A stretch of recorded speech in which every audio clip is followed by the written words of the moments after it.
Hello guys, once again. Now move to the next topic that is also very crucial. Uh, topic name is blood relation. So blood relation is basically what? भाई अपने जो सगे संबंधी है उनसे relations, ठीक है, उसे को आप बोलते हो ब्लड रिलेशन। भाई आपके हो गए दादा दादी, यानी कि क्या बोलो, grand father grand mother, father mother, your brother sister, आपके ब्रदर की वाइफ यानी कि आपकी सिस्टर इन लॉ, ठीक है, आपके ब्रदर के सन डॉटर, तो वो सब आपके लिए क्या लगे, नेफ्यू नीस। तो ये सारी चीज़ें होती है, ब्लड रिलेशन हमें पता ही है। सो अच्छा, अब वो पूछता क्या है, वो चीज़ पे हम डील करते हैं। ये टॉपिक जो आपका आता है ये 3 to 5 मार्क्स का होता है भाई, 3 क्वेश्चन मिनिमम पूछता है और 5 मैक्स होते हैं। रेयर चांसेस होता है 5 का। आज की डेट में जो आजकल का जो पैटर्न है उसमें तो सिटिंग अरेंजमेंट भी 5 नहीं पूछ रहा है। आज की डेट में वो तीन तीन क्वेश्चन वाली सिटिंग अरेंजमेंट ले आता है या 4 क्वेश्चनों वाली सिटिंग अरेंजमेंट पूछ लेता है। और बंदा समझता है, हम लोग क्या समझते हैं पर्सनस, कि चलो भाई सिटिंग अरेंजमेंट बनाना है, थोड़ा ईजी है तो 5 मार्क्स मिल जाएंगे। यार जैसे ही हम लोग आगे क्वेश्चंस देखते हैं ना तो पता चलता है कि यार कि क्वेश्चन तो इजी था लेकिन वेटेज कितनी थी, 3 क्वेश्चनों की थी, यानी कि 3 मार्क्स की थी। तो वो जनरली आज की डेट में आपसे टफ क्वेश्चंस पूछ रहा है, ठीक है, प्लस ऐसे क्वेश्चन पूछ रहा है जिसपे बच्चा अटक रहा है। अब वहाँ पे आप अकेले नहीं अटक रहे हो, वहाँ पे बहुत सारे लोग अटक रहे हैं। हमें हमेशा से स्मार्ट अप्रोच को ही फॉलो करना है। जो बंदा स्मार्ट अप्रोच को फॉलो करेगा उसका पेपर जल्द से जल्द क्लियर हो जाएगा और उसके हाथ में होगी एक गवर्नमेंट जॉब, ठीक है। So without wasting any time let's start blood relation. ये ब्लड रिलेशन के लिए सबसे पहले आपको मेल और फीमेल को हमें कैसे बनाना है, कैसे ड्रॉ करना है, ये चीज़ आपको पता होनी चाहिए। मेल को आप हमेशा डिनोट करोगे एक स्क्वायर बॉक्स से। स्क्वायर मतलब एक आदमी, मेल पर्सन, ठीक है। जब भी सर्कल बने तो आप समझ जाना फीमेल है ये, okay. So male is denoted by square, female is denoted by circle, okay. Next, family tree. भाई family tree is very very important. Family tree is just a method to solve the question quickly. So एक इस type का family tree आपको मिलेगा, sorry मिलेगा नहीं, बनाना है। जिसका फैमिली ट्री बन गया उसी का क्वेश्चन सॉल्व होएगा भाई। So family tree is very important. Fine, आगे बढ़ते हैं। Few points to remember. अभी आपको कुछ पॉइंट्स को रिमेंबर हमेशा ध्यान में रखना है। वो कौन से पॉइंट्स है? Your relation towards father side is called paternal. भाई आप अपने फादर की साइड से कुछ भी रिलेशंस होते हैं ना, जैसे आपके फादर के फादर, योर फादर्स फादर, क्या कहोगे आप उन्हें? ग्रैंडफादर। लेकिन वो आपके ग्रैंडफादर कौन से वाले लगे? पैटर्नल ग्रैंडफादर या मैटरनल ग्रैंडफादर? भाई वो आपकी फादर की साइड से थे तो आपके लगेंगे क्या? Paternal grandfather. अगर आपकी मॉम की साइड से होते, मदर की साइड से होते, तो आप बोलते मैटरनल ग्रैंडफादर, ठीक है। अंडरस्टूड? आगे बढ़ते हैं। अगर मैं आपसे बोलता हूँ लेट्स से आपके फादर के ब्रदर आपके लिए क्या लगते हैं? आपके फादर के ब्रदर आपके लिए क्या लगते हैं? अगर आप हिंदी में बोलते हो तो आप बोलोगे ताऊ जी या चाचा जी। अगर आपके फादर से सीनियर है वो तो आप ताऊ जी बोल दोगे उनको, ठीक है। इंग्लिश में क्या बोलोगे? क्या ही बोलोगे आप उनको बोलोगे कि वो मेरे अंकल लगे, ओके। सो मेरा उनसे रिलेशन क्या है? अंकल, वो मेरे अंकल लगे। लेकिन कौन से वाले अंकल? पैटर्नल या मैटरनल? आपके फादर की साइड से भाई, ध्यान रखना, तो आपके वो लगते हैं पैटर्नल अंकल, ठीक है।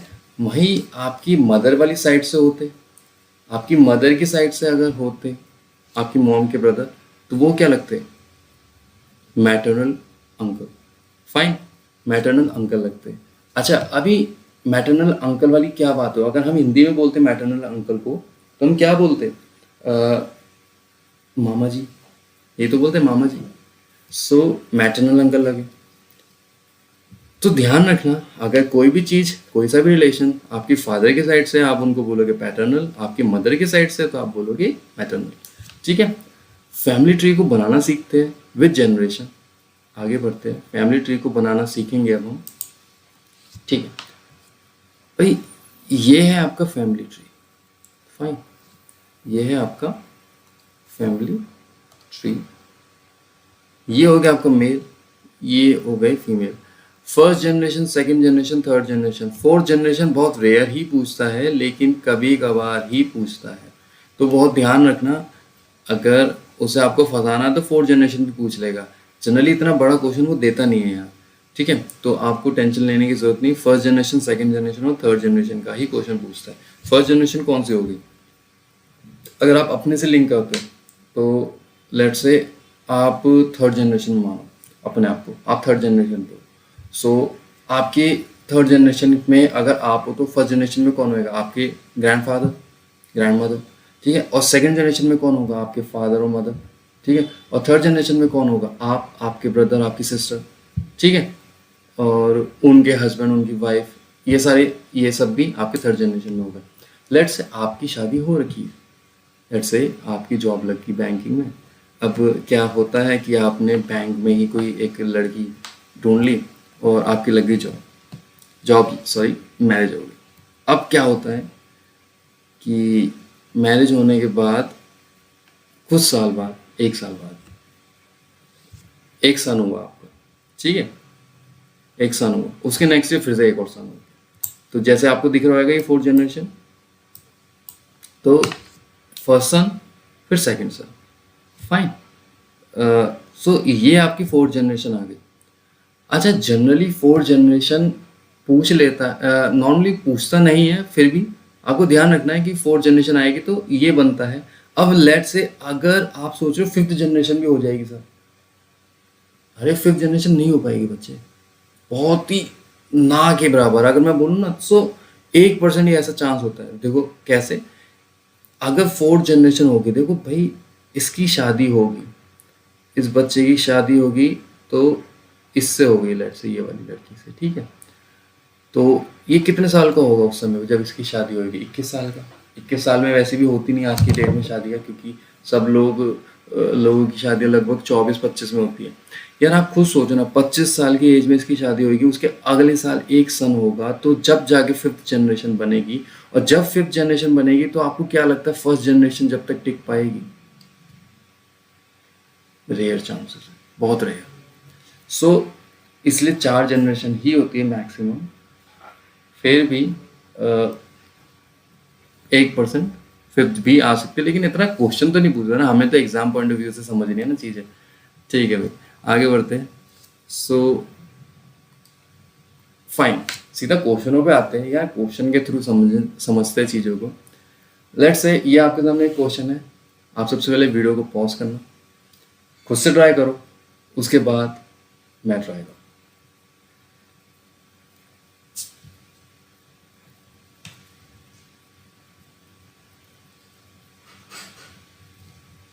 फाइन, सो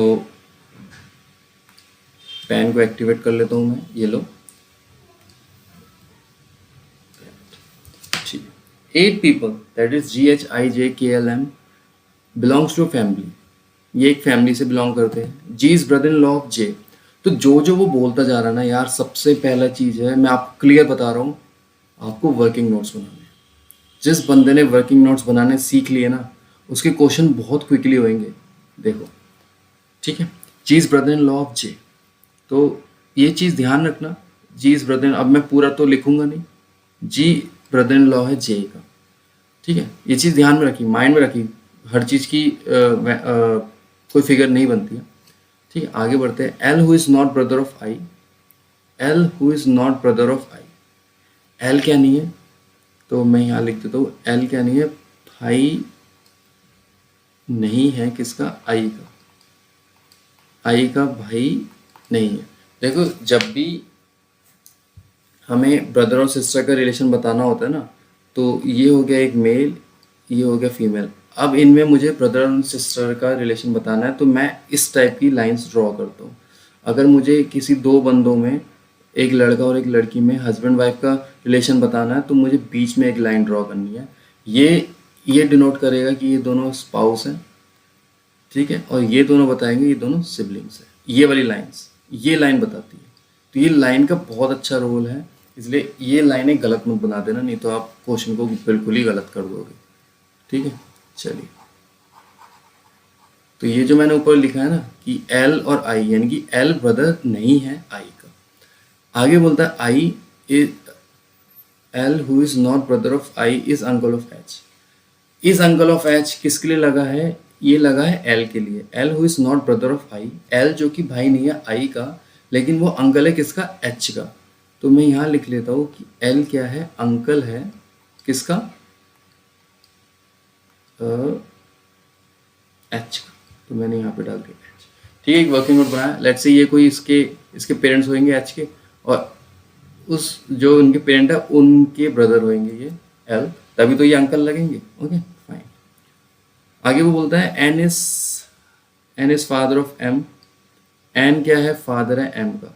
तो मैं यहाँ लिख देता हूँ N is father of M. Fine. आगे वो बोलता है जे इज वाइफ ऑफ के। जे क्या है? वाइफ है किसकी? के की। तो मैंने यहाँ पे बना दिया जे इज वाइफ ऑफ के। के बारे में लिखा है देखो हु जो लगा वो नियर बाय सब्जेक्ट के लिए लगता है।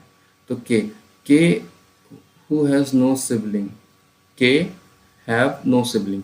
तो के का कोई भी ब्रदर और सिस्टर नहीं है, ध्यान रखना ये बात, यानी कि के अकेला ही है। आगे वो बोलता है एच इज डॉटर ऑफ आई। देखो ये बैठा हमारा एच, ये रहा H is daughter of I. तो मैं यहाँ डाल देता हूँ आई। अगर मैं आई को यहाँ डालता तो एल तो फिर से वही ब्रदर बन जाएगा, जो कि पॉसिबल ही नहीं है। यहाँ पे बोला था ना L who is not brother of I. तो एल ब्रदर भी नहीं है और एल अंकल भी है। एल होना तो चाहिए आदमी ही, लेकिन ब्रदर नहीं होना चाहिए। फाइन, ठीक है। तो मैं यहाँ पे लिख लेता हूँ क्या कि थोड़ा ध्यान रखूंगा ये बात को कि I H is daughter of I. तो ये चीज़ मैंने यहाँ पे ये वाले सेंटेंस को नोट डाउन कर लिया। आगे वो बोलते हैं J have only one sister. J have only one sister. तो मैं यहाँ से स्टार्ट करता हूँ क्वेश्चन को बनाना, क्योंकि मेरे पास जे से कनेक्टेड चीज़ें आ गई है। जे और के। जे हैव ओनली वन सिस्टर। जे के पास केवल एक ही सिस्टर है, वो मैंने यहाँ पे बना दी। ठीक है, नाम क्या है अभी डालते हैं नाम, देखते हैं वो क्या बताता है। M is granddaughter of K. भाई के की ग्रैंड डॉटर है, तो मैं यहाँ से नीचे चलता हूँ तो यहाँ पे डालता हूँ क्या? M is granddaughter of K. अच्छा, एम से रिलेटेड हमारे पास क्या है? एम से रिलेटेड हमारे पास क्या है? ये वाला चीज़ कि एन फादर है एम का। तो मैं यहाँ डाल देता हूँ N is father of M. तो ये चीज़ मैं काट देता हूँ, ये भी हटा देता हूँ। फाइन, ठीक है, ठीक है। लास्ट में वो बोलता है I is aunt of N. N की आंट है आई, तो मैं यहाँ डाल देता हूँ आई। भाई के की साइड तो डालूंगा नहीं, क्योंकि उसने साफ साफ बोला था कि के क्या नहीं है, के का कोई सिबलिंग नहीं है। तो के की साइड तो आई को इस तरफ तो डालूंगा नहीं, आई को डालूंगा उसी साइड, यानी कि जे से लिंक कराऊंगा। और आई को आंट भी होना है, तो आई लेडी ही होनी चाहिए। फाइन। अच्छा, आई आ गया है तो आई की एक डॉटर है एच, ये मैंने बना दिया, ये हटा दिया। ठीक है, अभी वो बोलता है क्या कि जो एल है वो इज नॉट ब्रदर ऑफ आई। देखो जी के बारे में कुछ बोलता है ऊपर, ये चीज थी, G is brother in law of J. J का ब्रदर इन लॉ कौन है? जी। तो मैं यहाँ पे डाल देता हूँ जी, तभी देखो कनेक्ट होएगा। जी क्या हो जाएगा? ब्रदर इन लॉ ऑफ जे। देखो जी बन रहा है ना, जे का ब्रदर इन लॉ। भाई जे की सिस्टर का हस्बैंड क्या लगेगा? Brother in law. जे के लिए क्या लगेगा? वो ब्रदर इन लॉ। ठीक है, अभी बस एक एल बचता है, और एल क्या है? एल आपका एच का वो कौन है? अंकल है। ठीक है, और आई का ब्रदर नहीं है, तो मैं यहाँ बिठा देता हूँ एल को, और एल का लिंक करवा देता हूँ जी के साथ, तभी जाके वो अंकल बैठेगा एच का। क्योंकि आई और जे तो सिस्टर्स हो गए, दोनों सिस्टर्स हैं एक दूसरे की, और एल उनका ब्रदर नहीं है, तो एल तो आने से रहा। के साथ मैं कनेक्ट कर नहीं सकता क्योंकि उसने साफ साफ बोला था के हैज़ नो सिबलिंग, तो फिर कनेक्ट किसके साथ ही होना था, जी के साथ ही होना था। तो ये आपकी बन गई फुल कंप्लीट फिगर। ठीक है, अब उसके बाद वो आपसे क्वेश्चन पूछेगा तीन, उन तीन क्वेश्चनों को आप सॉल्व कर लोगे और आपका ईजिली 3 मार्क्स आ जाएंगे। ठीक है, चलिए क्वेश्चन की ओर बढ़ूं। अच्छा, ये आपकी फाइनल फिगर LGI, ठीक है भाई, ये आपकी फाइनल फिगर है। सो क्वेश्चन मैं ही रेस कर लेता हूँ। लेट्स से मैं आपसे पूछता हूँ, हाउ इज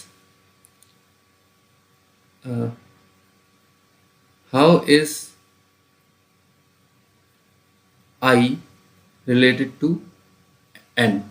ठीक है, how is I related to N। I क्या लगता है N के लिए, फाइन, I क्या लगता है N के लिए, तो भाई N के फादर, ये मदर, N की मदर की सिस्टर है, N की मैटरनल आंट। I क्या लगती है N के लिए, how is I related to N। मैंने आपसे एक सिंपल सा क्वेश्चन पूछा, how is I related to N। So N की मदर और मदर की भी सिस्टर यानी कि maternal aunt. I hope so आपको चीज़ें समझ आ गई हो। इसी टाइप के वो क्वेश्चन आपसे पूछेगा और हम लोग कर लेंगे। क्वेश्चंस तो अनलिमिटेड है, मेरे पास क्वेश्चनों की भरमार है सच बोलूँ तो, और काफ़ी ज़्यादा नॉलेज है मुझे इस सब्जेक्ट में। सो आपको टेंशन की ज़रूरत नहीं है, आप बेफिक्र होकर पढ़िए। मैं आपके सामने सिर्फ वही क्वेश्चंस लेके आऊँगा जो कि रेलिवेंट है एग्ज़ाम पॉइंट ऑफ व्यू से, इसलिए आपको टेंशन की ज़रूरत बिल्कुल भी नहीं लेनी चाहिए। आपका जो RBI ग्रेड B है उसमें भी प्री में आपको ये देखने को मिल जाएगा जो आपका फेज 1 होएगा। ठीक है, तो 2 क्वेश्चन मिलेंगे या 3 मिलेंगे वो डिपेंड करता है एग्जामिनर कैसा सेट कर रहा है पेपर। तो आपको इन चीज़ों की ज़रूरत, टेंशन लेने की ज़रूरत नहीं है। क्वेश्चन आपको मिलेगा, मैं क्वेश्चन हमेशा वही कराऊंगा जो कि रेलिवेंट है। आई होप सो चीज़ें मेरी समझ आई हो, जैसा भी मैंने आपको पढ़ाया हो। आई होप कि आपको सारी चीज़ें ओवरऑल समझ आई हो। सो आज मैं इतना ही रखूँगा, तो करते क्लास को wind up. Thank you so much, bye bye, take care.